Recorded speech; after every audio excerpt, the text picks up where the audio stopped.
பாதிக்கப்பட்ட தொண்டர்களை சந்திக்காம சென்னைக்கு போயிட்டாரு. விஜய்க்கு வந்து தலைமை பண்பே இல்ல.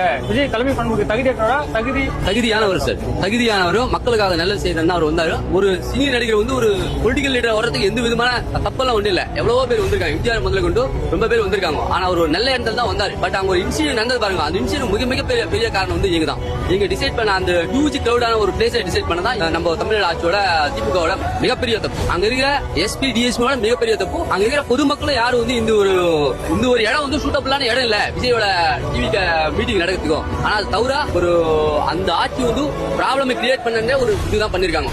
இதனால விஜய் மேல எந்த தப்பு இல்ல. அந்த ஸ்பாட்ல விஜய்க்கு அந்த சம்பவம் நடக்கிற இடத்துல அவரே இறங்கி வந்து வாட்டர் கேன் எடுத்து வந்து கொடுத்தாரு. ஆனா விபத்துன்றது எதிர்பார்க்காத சம்பவம்.